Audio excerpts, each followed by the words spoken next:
Good morning बच्चों। आपका हमारे चैनल यूएस वर्चुअल कैंपस में स्वागत है।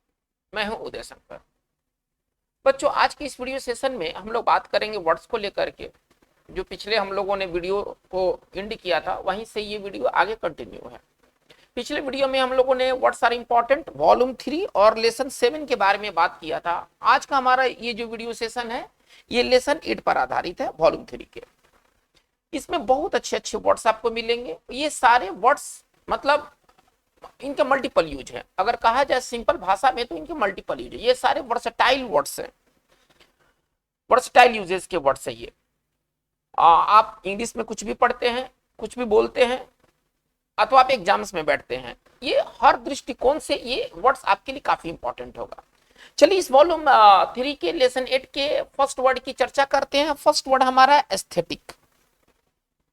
एस्थेटिक का अर्थ क्या होता है? देखिए, अगर कोई अगर एस्थेटिक है तो इसका संबंध जो है ना, वो या तो सुंदरता से है या तो आर्ट से है। कैसे इसको, इसका हिंदी क्या होगा? एस्थेटिक एडजेक्टिव है, हालांकि नाउन भी है। हालांकि ये जो पार्ट ऑफ स्पीच से नाउन भी है, लेकिन हम यहाँ पर इस वीडियो सेशन में बात करेंगे इसको एडजेक्टिव के रूप में। ठीक है, तो एस्थेटिक का मतलब क्या होता है? एस्थेटिक वो चीज है जिसका संबंध जो है ना, ये सुंदरता से होता है अथवा कला से होता है। कोई भी चीज जो सुंदर है या कलात्मक है वो एस्थेटिक है। ठीक है, आप ऐसे समझिए। इसका सिनोनिम्स क्या होगा? एस्थेटिक अगर हमको कहना है कि सुंदरता से संबंधित, कला से संबंधित, तो इसके लिए और भी हमारे क्या क्या सिनोनिम्स है, पहले इनके सिनोनिम्स के बारे में बात कर लेते हैं। डेकोरेटिव, जो सजाए, सुंदर बनाए। एडोर मतलब होता है सजाना, सुंदर बनाना। आर्टिस्टिक, कलात्मक, जिसका संबंध कला से, आर्टिस्टिक का संबंध आर्ट से होगा।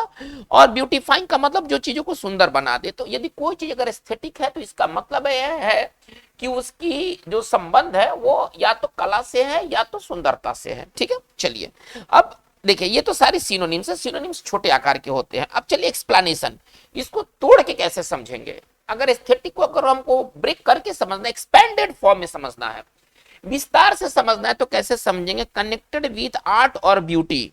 यानी कि कोई चीज अगर एस्थेटिक है तो वो उसका संबंध किससे है? या तो कला से है या तो सुंदरता से है। जैसे देखिए, हमें कहना है कि पेड़ लगाए जाते हैं। पेड़ का एक प्रैक्टिकल वैल्यू भी है, ठीक है ना, और उसका एक सुंदरता वाला भी वैल्यू है।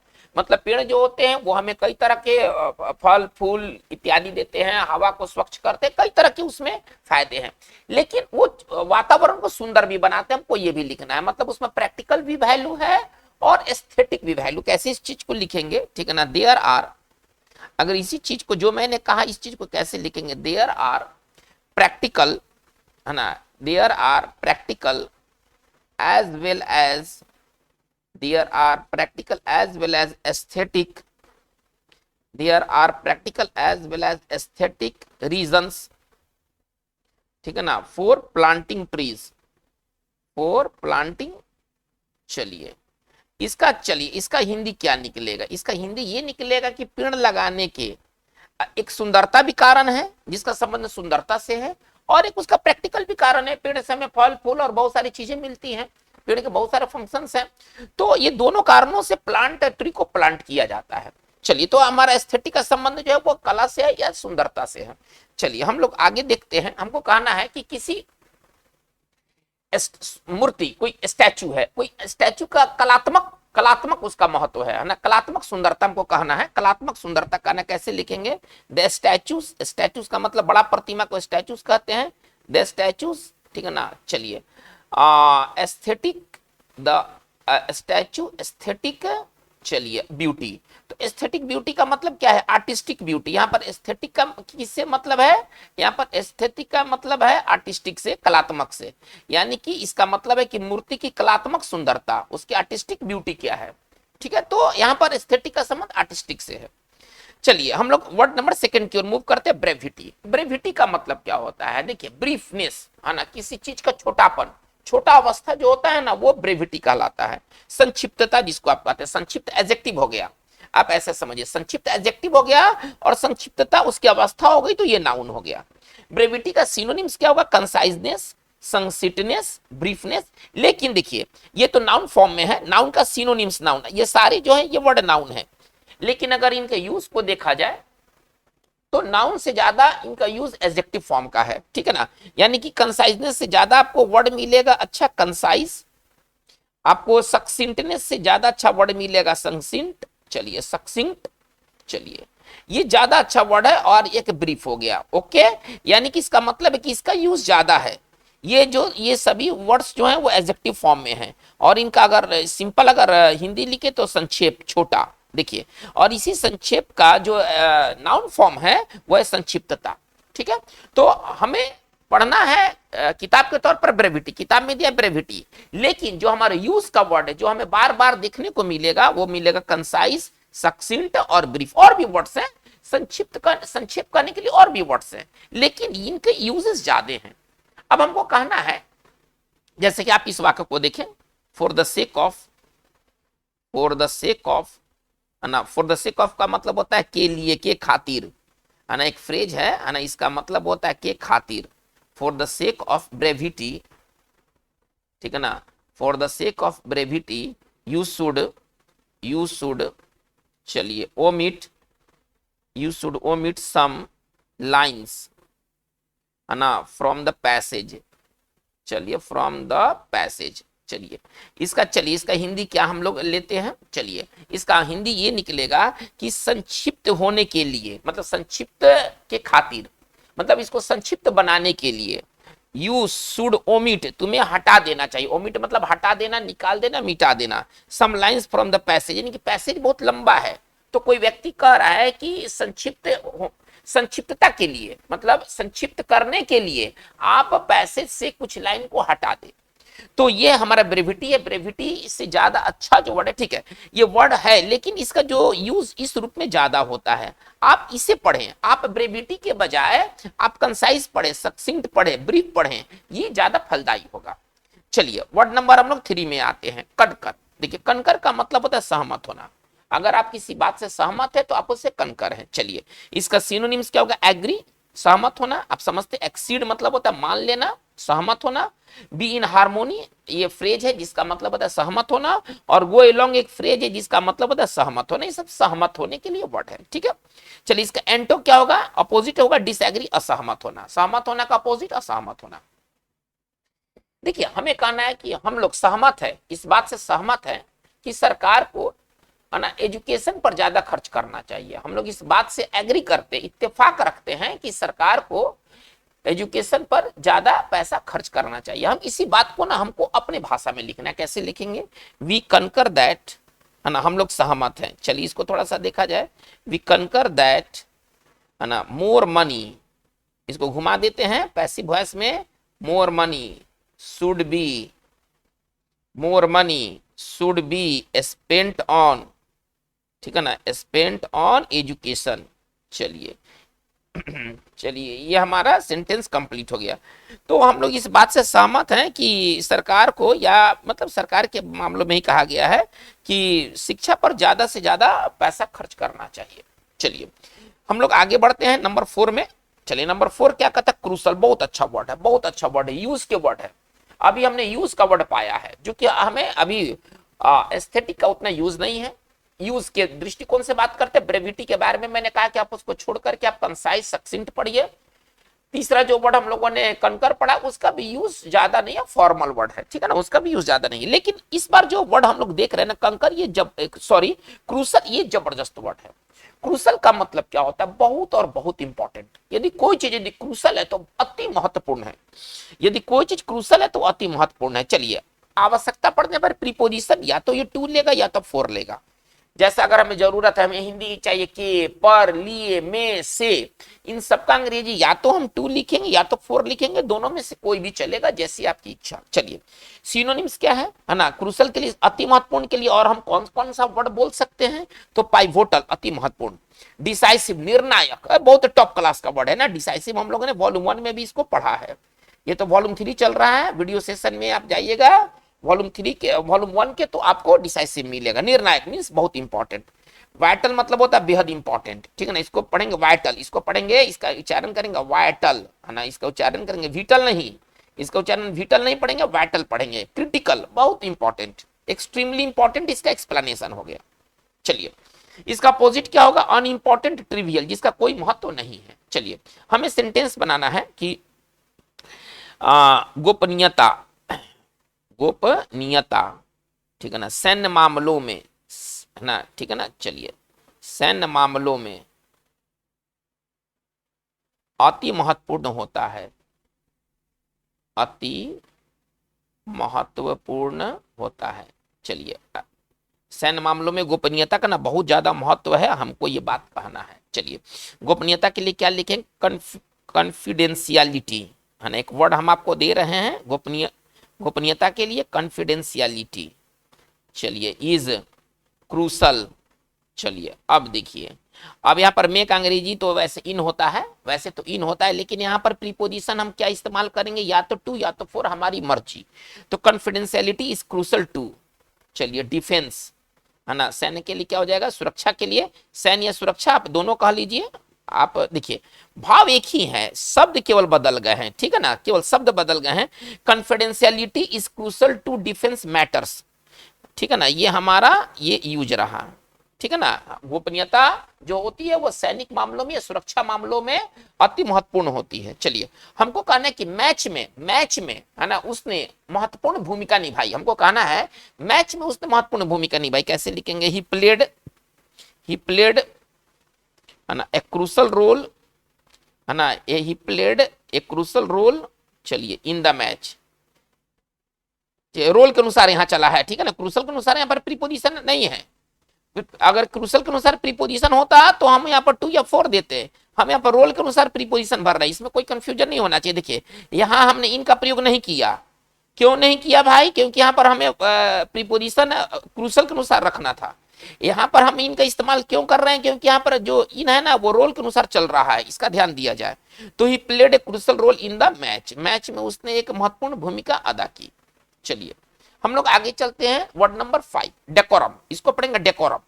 ठीक, डेकोरम का मतलब क्या होता है, शिष्टाचार, भद्रता, है ना, भद्रता, ये भद्रता इसको पढ़े, उचित व्यवहार, ठीक है ना, इसको शिष्टाचार कहते हैं। गुड मैनर्स, इसको अगर सिंपल भाषा में कहें तो गुड मैनर्स। अगर हाई फाई ज्यादा नहीं समझ में आता है तो एक होता है बैड मैनर्स और एक होता है गुड मैनर्स, तो इसका साइनो हो जाएगा गुड मैनर्स, एक साइनो इसका हो जाएगा गुड मैनर्स। चलिए, इसको और क्या क्या सिनोनिम्स है, प्रोप्राइटी, शिष्टाचार, डिसेंसी, भद्रता, एटिकेट, इसको पढ़ेंगे एटिकेट, इसका पढ़ेंगे एटिकेट। चलिए, और करेक्ट बिहेवियर इसका एक्सप्लेनेशन है, ये साइनो नहीं है, इतना बड़ा जो होता है ना एक्सप्लेनेशन होता है।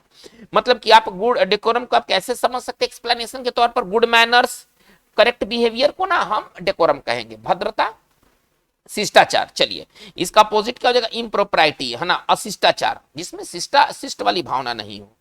हमको कहना है कि किसी व्यक्ति में ना सामाजिक शिष्टाचार के समझ का अभाव है, सामाजिक शिष्टाचार को उसको समझ नहीं है, पढ़ा लिखा जरूर है, लेकिन समाज में कैसे उठा कैसे बैठा जाता है, किससे कैसे बात किया जाता है, अपने आप को कैसे पेश आया जाता है, इसके बारे में उसके पास ज्यादा बुद्धि नहीं है। हमको ऐसे कहना है कि है ना वह उसके पास या उसे सामाजिक शिष्टाचार, उसे सामाजिक शिष्टाचार, ठीक है ना, कि कोई समझ नहीं है, उसे सामाजिक शिष्टाचार की कोई समझ नहीं है, हमको ऐसा कहना है। चलिए, कैसे लिखेंगे, he has no sense, sense का मतलब यहाँ समझ रखिए आप, है ना, सेंस ऑफ सोशल। चलिए, और शिष्टाचार के लिए वर्ड हम एटिकेट लिख सकते हैं, प्रोप्राइटी लिख सकते हैं, लेकिन बेहतर वर्ड होगा वो डेकोरम होगा, बेहतर वर्ड जो होगा वो डेकोरम होगा। He has no sense of social decorum, ठीक है ना, उसके पास सामाजिक शिष्टाचार की कोई समझ नहीं है। चलिए, आते हैं वर्ड नंबर 6 में, डेमोन्स्ट्रेटिव। देखिए, डेमोन्स्ट्रेटिव का मतलब क्या होता है, डेमोन्स्ट्रेटिव कौन होते हैं, जो अपनी भावनाओं को प्रकट करते हैं, अपनी फीलिंग्स को प्रकट करते हैं, अपनी उनके पास जो भी भावनाएं हैं, ठीक है ना, तो खास तौर पर प्यार की भावनाओं के सेंस में इसका इस्तेमाल होता है। डेमोन्स्ट्रेटिव का मतलब होता है ना, जो प्यार वाली जो भावनाएं होती है ना, उस भावनाओं को वो प्रकट करता है, अपनी भावनाओं को लोगों के सामने प्रकट करने वाला सार्वजनिक भाव प्रदर्शक को कहते हैं डेमोन्स्ट्रेटिव, ठीक है। चलिए, इसका सिनोनिम्स क्या होगा, एक्सप्रेसिव, इमोशनल, इफ्यूसिव, अनरिहर्स्ड, ठीक है ना, सॉरी अनरिजर्व्ड, ठीक है ना। यदि कोई व्यक्ति अगर डेमोन्स्ट्रेटिव एक्सप्रेसिव है, अपनी बातों को एक्सप्रेस करता है, इमोशनल है वो, ठीक है। चलिए, इसका एंटो क्या हो जाएगा, रिजर्व्ड, इंट्रोवर्ट, जो अपनी बातों को अपने ही अंदर रखे, अपनी बातों को अपने ही अंदर रखे, वो कौन होता है, वो इसका एंटो है, ठीक है ना। रिजर्व्ड, इंट्रोवर्ट, रेस्ट्रेंड, जो संयमित हो, जो कंट्रोल में रखे अपने आप को ना, वो इसका एंटो होगा। डेमोन्स्ट्रेटिव का एंटो रिजर्व्ड, आप ऐसे समझिए, छोटे भाषा में डेमोन्स्ट्रेटिव का एंटो रिजर्व्ड। चलिए, हमको कहना है कि कुछ लोग जो होते हैं ना दूसरे के मुकाबले, है ना, दूसरे के मुकाबले में ज्यादा भाव प्रदर्शन करते हैं। सभी लोगों का टेम्परामेंट एक जैसा नहीं होता है, कुछ लोग अपनी भावनाओं को कहते, कुछ लोग नहीं कहते। हमको ऐसे कहना है, कैसे लिखेंगे? सम पीपल आर, इसको अगर लिखना होगा तो कैसे लिखेंगे? Some people are more demonstrative, some people are more demonstrative than others, नहीं, some people are more demonstrative than others. चलिए वर्ड नंबर आते हैं 7 में, डिवॉल्व। बहुत ही अच्छा वर्ड है डिवॉल्व, बहुत अच्छा वर्ड है। डिवॉल्व का मतलब क्या होता है? देना, सौंपना, आप ऐसे समझिए। पावर, है ना, शक्ति या जिम्मेदारी को निचले रैंक वाले को देना। मतलब कि पावर कहां से जाएगा? ऊपर से नीचे जाएगा, नीचे से ऊपर नहीं जाएगा, ऊपर से नीचे जाएगा, ठीक है ना। जिम्मेदारी कहां से जाएगा? सास ने बहू को घर की जिम्मेदारी दे दी, ये जिम्मेदारी कहां जा रहा है? ऊपर से नीचे जा रहा है। बहू सास को जिम्मेदारी नहीं दी, इस मामले में नहीं। डिवॉल्व का इस्तेमाल करेंगे जब जिम्मेदारी या पावर हम ऊपर से निचले रैंक वाले को देते हैं, ठीक है। चलिए, तो ये डिवॉल्व जरूरत पड़ने पर प्रीपोजिशन ऑन अथवा अपॉन लेगा, हिंदी चाहे कुछ भी हो। इसके साथ जो फिक्स प्रीपोजिशन, ये प्रीपोजिशन आप तो वर्ड सीख ही रहे हैं, साथ साथ आप प्रीपोजिशन भी सीख रहे हैं। इसका हिंदी होता है हस्तांतरित करना, नहीं समझ में आता है तो देना, है ना, विशेष तौर पर जिम्मेदारी या शक्ति किसको? लोअर रैंक वाले को। चलिए, इसका साइनो क्या हो जाएगा? डेलीगेट, ट्रांसफर, हैंड डाउन, पास डाउन, इसके सिनोनिम्स हैं। हमको कहना है कि देखिए केंद्र सरकार के पास कुछ बहुत महत्वपूर्ण पावर्स है, ठीक है ना। केंद्र सरकार के पास कुछ बहुत महत्वपूर्ण पावर्स है, खासतौर पर सुरक्षा से रिलेटेड जो पावर्स है ना, वो केंद्र सरकार के पास है। यदि आपके शहर में यदि सीरियल बम विस्फोट हो जाए, सीरियल बम ब्लास्ट हो जाए, तो अब इस मामले में केंद्र दखल देगा, है ना, आतंकी कनेक्शन जोड़ने की कोशिश करेगा। यानी कि जो कुछ भी इन्वेस्टिगेशन करेगा वो केंद्र का टीम करेगा, एनआईए वाले आएंगे, जो भी करना है करेंगे। यानी कि आपके राज्य के मामलों में केंद्र दखल दे दिया। तो सुरक्षा संबंधी पावर्स जो है ना वो केंद्र के पास है, और वो राज्य को देने के प्रति अनिच्छुक है, नहीं चाहता है कि हम राज्य को पावर दे। कैसे लिखेंगे इसको? ठीक है ना, केंद्र महत्वपूर्ण शक्तियां,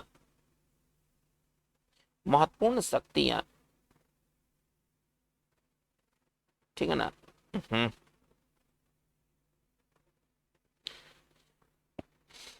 केंद्र महत्वपूर्ण शक्तियां राज्यों को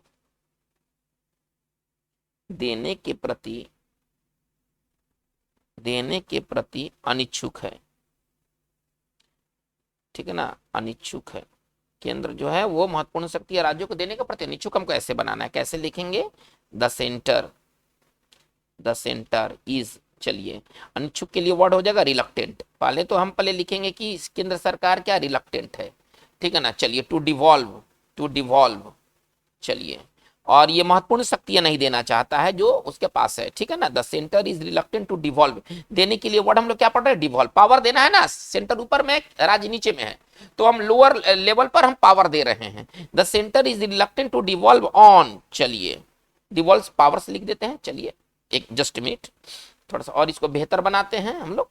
चलिए, डिवॉल्व अभी हम लोग पढ़े हैं महत्वपूर्ण के लिए क्रूसल, नहीं तो लिखा जा सकता है the centre is reluctant to devolve crucial powers. चलिए अब देखते हैं यहाँ क्या है? केंद्र महत्वपूर्ण शक्तियां राज्यों को यहाँ होना चाहिए, थोड़ी सॉरी मिस्टेक हो गया है। राज्यों को का अंग्रेजी क्या होता है ये तो पता नहीं है हमें, का अंग्रेजी क्या होता है ये पता नहीं है। प्रीपोजिशन इसके साथ क्या फिक्स है? ऑन अथवा अपॉन। तो कैसे इस बात को लिखेंगे? The centre is reluctant to devolve crucial powers on the states. ये हमारा सेंटेंस कंप्लीट हो गया। यही पढ़ना है ना, डिवोल्यूशन ऑफ पावर, सत्ता का हस्तांतरण, यही होता है डिवोल्यूशन ऑफ पावर, सत्ता का हस्तांतरण। ये एक बहुत ही इंपॉर्टेंट फ्रेज है ना। डिवॉल्व वर्ब है और इसका डिवोल्यूशन क्या हो जाएगा? नाउन हो जाएगा। नहीं, आपको पढ़ना है डिवोल्यूशन ऑफ पावर्स, सत्ता का हस्तांतरण। चलिए वर्ड नंबर 8 में आते हैं, डायलेमा। डायलेमा का मतलब क्या होता है? दुविधा होता है। डायलेमा का मतलब दुविधा होता है, असमंजस होता है, क्या करे क्या ना करे। दो चॉइस दिया हुआ है, दो विकल्प हमारे पास है और दोनों विकल्प समान महत्व के हैं। ऐसा नहीं है कि कोई बड़ा है कोई छोटा है, दोनों विकल्प समान महत्व के हैं। अब इसमें से एक को लेना और एक को छोड़ना है, तो आदमी असमंजस में होता है, क्या करे क्या ना करे, है ना। भारत के साथ भी यही स्थिति है, इजराइल का समर्थन करे, इजराइल का विरोध करे, इजराइल जो हमास पर अटैक किया है, समर्थन करने में भी भारत को कुछ ना कुछ नुकसान है और विरोध करने में भी नुकसान है। तो भारत अभी क्या झेल रहा है, एक डायलेमा की स्थिति में है। इजराइल के मामलों में, खासतौर पर इजराइल के मामलों में, ना समर्थन करते बन रहा है ना विरोध करते बन रहा है, तो ये डायलेमा की अवस्था होती है। चलिए, असमंजस या दुविधा, चलिए इसका सिनोनिम्स क्या हो जाएगा, क्वांड्री बहुत अच्छा वर्ड है, कंफ्यूजन, प्रेडिकामेंट बहुत टॉप क्लास का वर्ड है, प्रेडिकामेंट का भी अर्थ होता है असमंजस। चलिए हमको कहना है कि हम लोग, है ना, भयंकर भयंकर असमंजस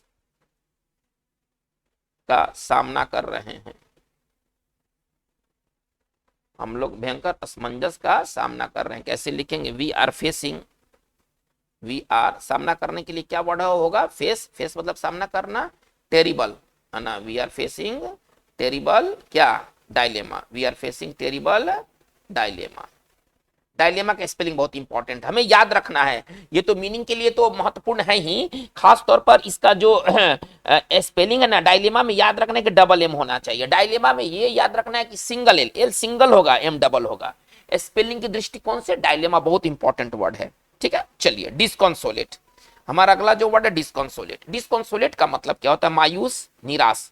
यदि कोई व्यक्ति डिस्कॉन्सोलेट है तो वो मायूस है, निराश है। चलिए, सिनोनिम्स क्या होगा, डेसोलेट निराश, डिजेक्टेड मायूस निराश, डिप्रेस्ड, बहुत सारे वर्ड्स है, इसके लिए बहुत से सिनोनिम्स है। अगर आपको कहना है प्रसन्न, आपको कहना है निराश, तो इसके लिए ढेरों सारे वर्ड्स है, ढेरों सारे वर्ड्स है। निराश, मायूस, हताश के लिए ढेरों सारे वर्ड हैं। चलिए, तो इसके सिनोनिम्स क्या हो जाएगा, desolate, dejected, depressed, extremely unhappy, ये तो एक्सप्लेनेशन हो गया, इतना बड़ा सिनोनिम्स नहीं होता है। और डेस्पोडेंट, डेस्पोडेंट का भी मतलब निराश होता है। चलिए, ये सबका मतलब है निराश, मायूस। चलिए, इसका एंटो क्या होगा, चीयरफुल, प्रसन्न, है ना, जॉयफुल, प्रसन्न।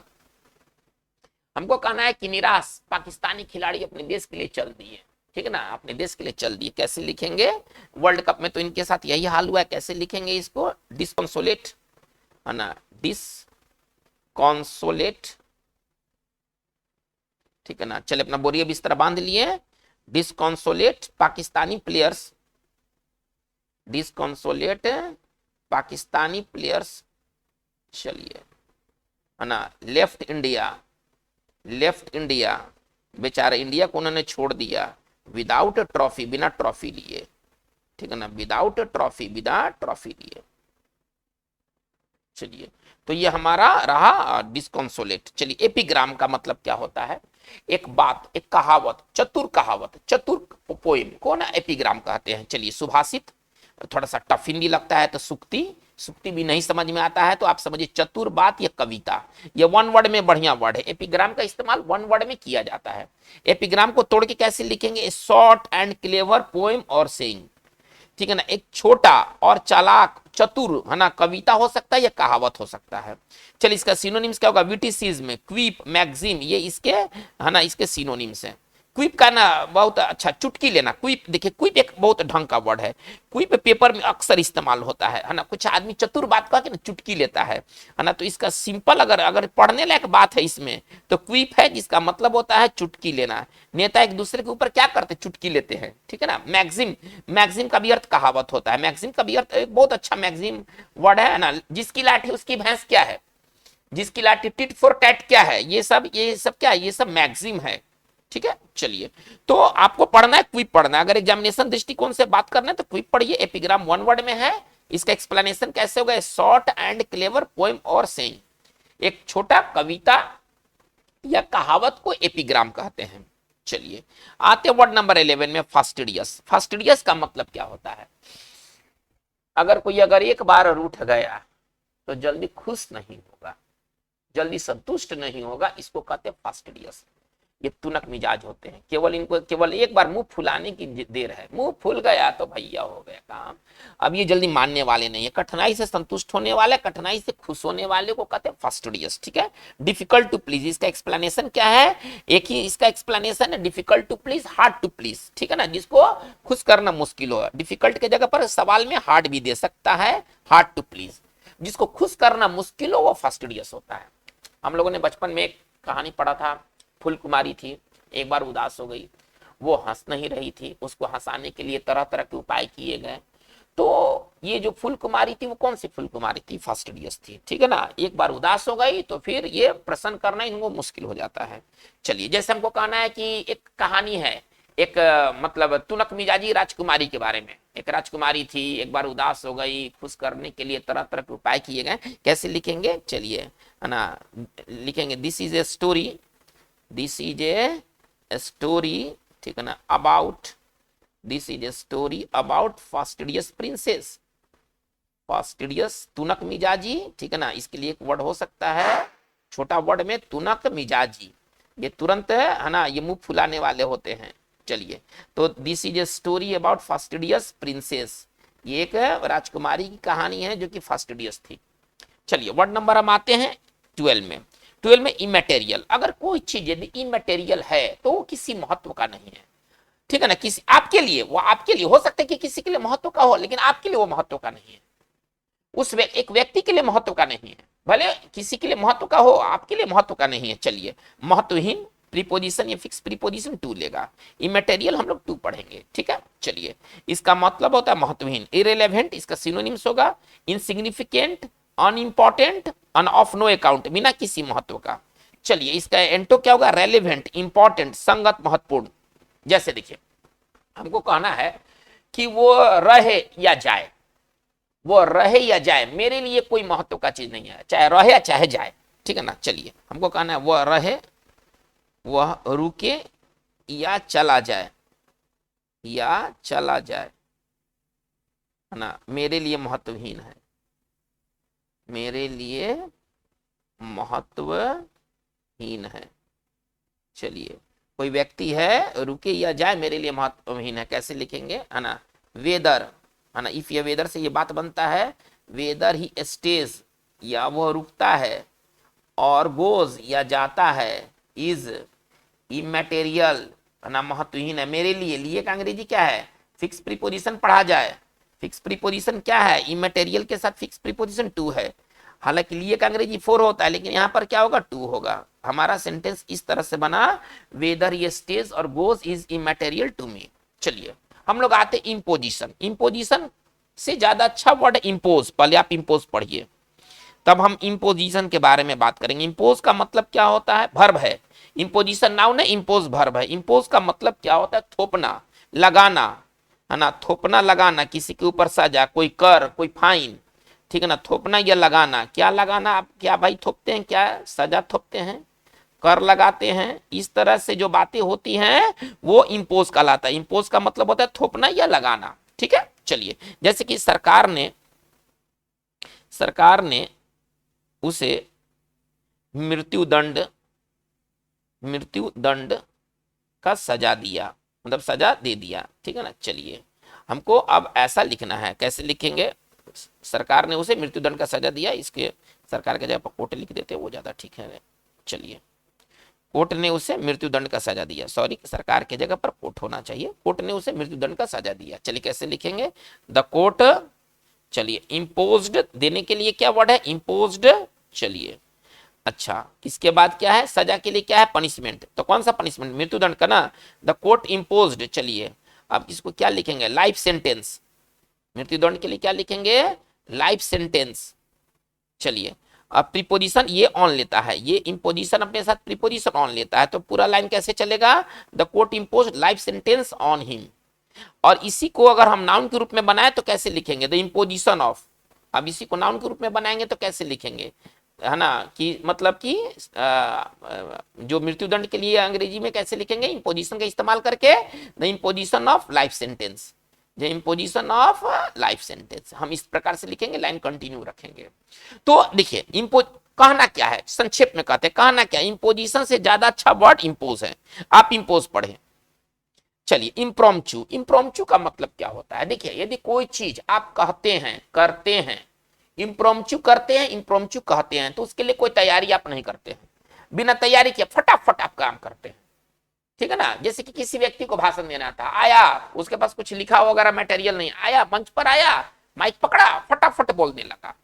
तो अगर कोई चीज यदि इम्प्रोम्प्चू है यानी कि वो बिना तैयारी का कहा गया है, बिना तैयारी का किया गया है, बिना तैयारी का स्वतः, इसके लिए छोटा वर्ड लिखे तो स्वतः, ठीक है।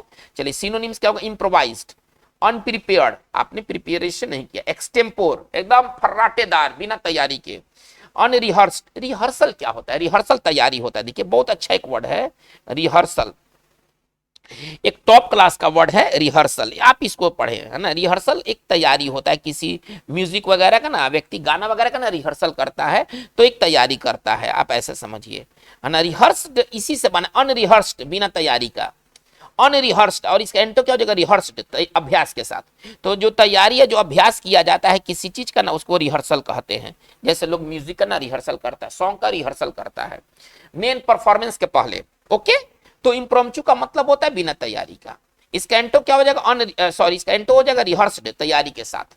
जैसे हमको कहना है कि he made an impromptu speech, he made an impromptu speech.